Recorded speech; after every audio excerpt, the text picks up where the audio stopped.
Le Togo est l'invité d'honneur de l'Africa Belgium Business Week qui se déroulera du 18 au 20 avril à Jeanval en Belgique. Thème de cette 4e édition, l'innovation en Afrique, et les organisateurs le font savoir. D'abord, cette 4e édition, le pays à l'honneur, ça sera le Togo, la République togolaise, avec une très belle délégation qui va se déplacer donc pour le forum.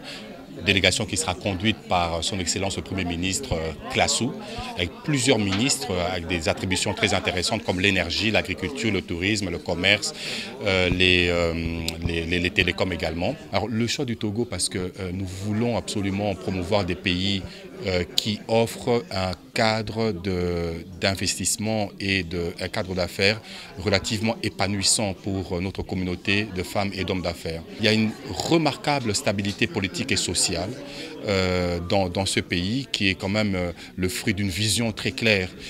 Un pays où les problèmes font l'objet de dialogue et ce qui permet effectivement donc de résoudre ce problème dans la quiétude, dans la tranquillité.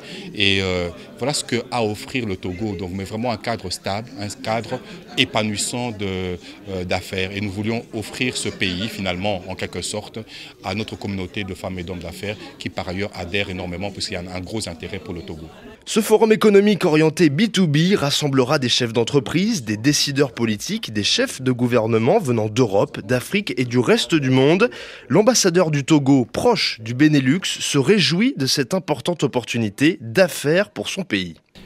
C'est un honneur pour notre pays d'être pays à l'honneur de cette 4e édition. Et c'est la preuve que le Togo se porte bien et que le Togo s'est résolument engagé dans un processus de développement. Donc venir à Jeanval être pays à l'honneur, c'est venir parler du Togo, de ses opportunités, venir vendre en quelque sorte le Togo. Nous avons plusieurs raisons. À chaque fois, nous disons aux gens que aller investir au Togo, c'est une très bonne chose. Il y a plusieurs raisons. Nous mettons d'abord en avant notre stabilité politique, et la sécurité du Togo qui fait que toute personne qui veut investir a le courage d'aller investir parce qu'il y a un climat de paix et de sécurité. Pour les entrepreneurs belges impliqués dans l'organisation de ce grand rendez-vous d'affaires initié par l'association à but non lucratif Africa Rise, le choix du Togo est loin d'être fortuit. Le Togo est un des piliers géographiquement extrêmement bien placé dans la région. Il est équipé par un port en eau profonde, ce qui fait que les aspects de logistique locaux sont tout à fait équipés.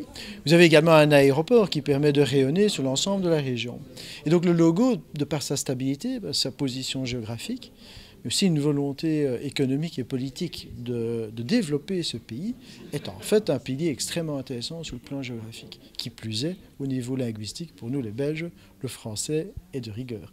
C'est une opportunité plus que jamais de rencontrer nos homologues et je serai évidemment ravi de pouvoir renforcer les coopérations qui existent déjà par ailleurs entre la Belgique et le Togo, mais qui sont souvent encore, je trouve, nettement méconnues ici en Belgique et qui, à mes yeux, méritent d'être mis à l'honneur sur un podium d'intérêt, en tout cas économique, de coopération multilatérale et bilatérale avec ce beau pays. Cette manifestation est organisée par Africa Rise dont la mission est de stimuler les échanges économiques entre la Belgique et l'Afrique et de participer ainsi à l'émergence économique et sociale du continent. Au-delà des affaires, c'est aussi un clin d'œil qui est fait à la jeunesse innovante. D'abord, nous avons de la main-d'œuvre, cette belle jeunesse. Nous avons de la main-d'œuvre qualifiée aussi, mais on peut y ajouter, on peut y mettre une valeur ajoutée. Et surtout, nos jeunes ont beaucoup d'ambition. Nous ne devons pas fermer justement leur horizon. Parce que pour le moment, malheureusement, l'horizon n'a pas l'air très stable. Et c'est pour ça qu'on a beaucoup de nos jeunes qui viennent mourir ici en mer. Alors que ici, le miel et le lait ne coulent plus ici, c'est terminé ça. C'est en face, c'est en Afrique, il faut rester sur place. Alors créons cette valeur ajoutée, créons un avenir pour nos jeunes sur place là-bas. Et j'étais très heureuse de voir dans l'assistance qu'il y a des jeunes qui pensent à rentrer en Afrique pour justement aller exercer leur savoir-faire, ce qu'ils ont appris ici, pour aller le faire en Afrique. Ils sont vraiment les bienvenus, qu'ils poussent la porte. Et je formule un rêve, le rêve que un jeune Togolais puisse aller s'installer, pourquoi pas à Rabat, au Maroc, qu'un jeune Congolais puisse aller s'installer, pourquoi pas au Togo, qu'un jeune Béninois puisse aller s'installer en Côte d'Ivoire, parce qu'ici, c'est comme ça que ça se passe.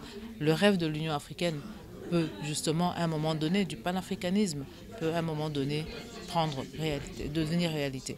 Nous connaissons notre cible, nous connaissons notre identité, nous savons ce que nous voilons, visons la cible et avançons. En 2016, malgré le contexte particulier des attentats, environ 400 chefs d'entreprise et décideurs politiques s'étaient rendus à Jean Val pour se rencontrer et générer des opportunités d'affaires. Près de 1000 participants sont attendus.